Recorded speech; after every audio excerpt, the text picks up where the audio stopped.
Mark, what is your take on agency sales follow-up? That's an interesting question. We do white label primarily. Yep. So we can only sell to someone who has a client. So a lot of what we do is informational. Now, if we know they have a client, then obviously we're a client ready to go, then or have a client in some cases. A lot of the people that we're talking to literally don't have clients, and we're literally just providing information. I try to see on the sales side, we will do a phone call with them. We have fully automated the website so you can place an order right on there and go right to an intake form. So you don't have to, if you know that if you know what you want. And we've tried to create a variety of services so that we can serve you one way or the other. It might be more expensive than what you want to pay, but we have the ability to serve you, or it might be less inclusive of the full offer based on your budget, but we have different ways that we can serve you. When we do our calls, my sales approach was always, and this is probably not recommended, my sales approach was always, I have a really good sandwich. Do you want sandwiches? No, I want pizza. Oh, well, I don't have pizza. I have sandwiches. Right. So I'm not trying to sell sandwiches to people who want pizza. We try to find out if they're, it's more of an exploration to me than a sales, because they may not be a good fit. And frankly, we might not be a good fit. We want to find that out if we are, because this is a relationship and you don't want it to crash and burn after month one. So it's a lot of information, and our follow-up is basically, we're just tightening that up a little bit. We're doing more of a drip with people just to make sure they're aware of, remember that we exist because everyone's busy, and make sure that we fully explained all the ways that we can help. And if we've done that, I'm happy with that. And to your point on Facebook, I've had people reach out to me 6 months after I've made a comment on there, sometimes I made a smart ass comment, but usually they're all relevant. Even some of those that are funny are relevant. There's value in the sarcasm. There is value in it. It's there. Don't discount it. There's value there. You got to get noticed, and dumb questions sometimes require a particular style of answer in order to make the point, get the point across. But and I can't remember. Oh, so, and the other thing that you said was things will pop back up. Sometimes I'll see like a notification to something that we were talking about, like you said, I don't even remember the conversation, and someone adds another comment or has a follow-up question and it pops back up. Those are evergreen, and we're working on our YouTube game as well. Another conversation would be great to have another day, would be which channels you guys like to use and why you like to use them. And it might be useful to the people that watch these videos. Yeah, I would say it's niche specific. Like you're going to find lawyers and more professional services, I think, on LinkedIn. I think you just so stay off of LinkedIn is what you're saying. Yeah, I mean, I think you have to go wherever your market is, wherever they're consuming content. I would say go there. I think it would be market dependent, because some certain groups flock towards Twitter, whereas my crowds don't really go there. And I used to do a lot on Instagram. LinkedIn. But then I realized that all my guys now are all trades basically, and they're not living on LinkedIn at all. Mm-hmm. I think that's a very valid point as to where your audience is.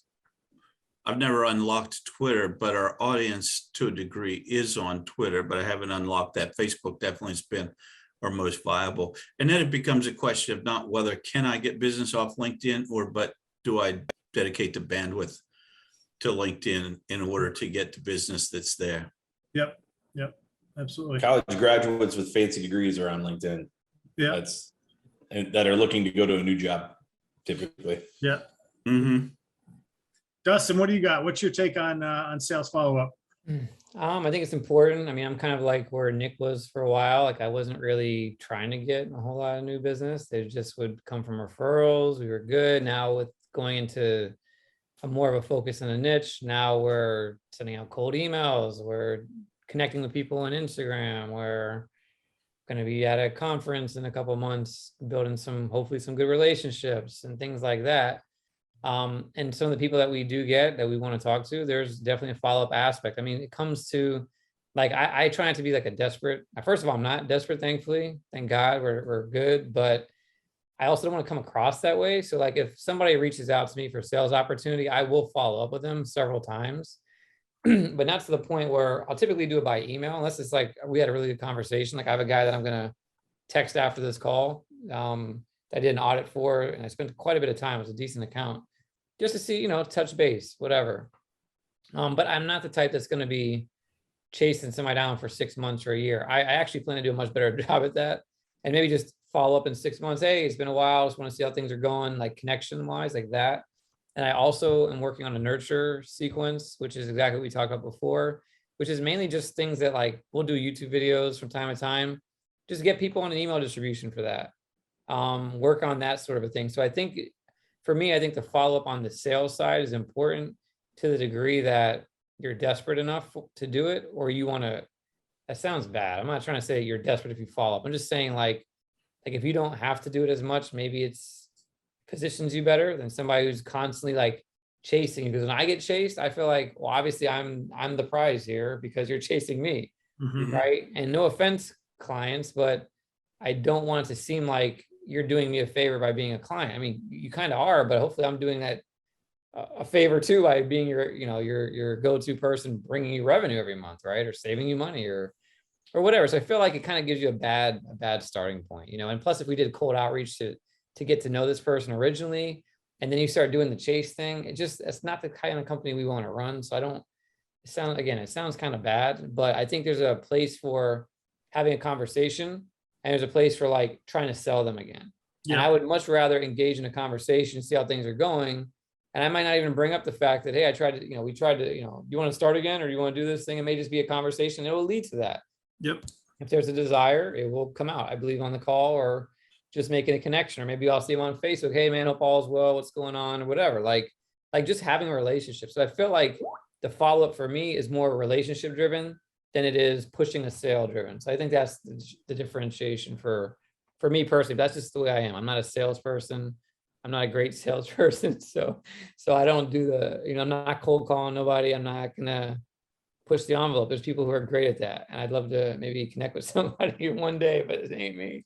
So I would say if you're starting out and you're trying to replace a job income, you have to do everything you can, and you do need to push it, and you do need to do all the relentless follow-up, the pig-headed determination. You have to do that until you get to a point where you can reframe the conversation. You become the prize. Until you've gotten to that point, you have to be the one pushing the envelope to get through, to get to that point.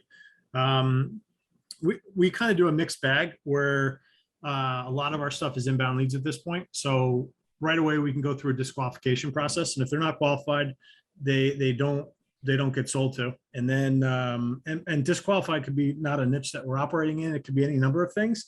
And then the follow-up, how heavy the follow-up is based on what the conversation was like. Follow-up isn't going to be just relentless follow-up. It's like, hey, you said you needed a week on this. We're at a week, we're ready to move forward type of a thing. And all that stuff that you can schedule out in a CRM, reminder notes to follow up, that kind of stuff. And then maybe it's, I'm not ready right now. Let's touch base in a month or two. A gentle follow-up just to stay in front of these people, because not everyone's closing today, but doesn't mean you want to throw away the opportunity. So we do put some stuff in place, and then they'll be on an email autoresponder of niche specific case studies that will basically just drop on their inbox, letting them know like, hey, check out this case study, that kind of stuff. But we're not Cardone styling it where we're calling them 5 times 10s a week, that type of deal. More gentle based on how quality and qualified the lead was when it came in. That's how we roll on it.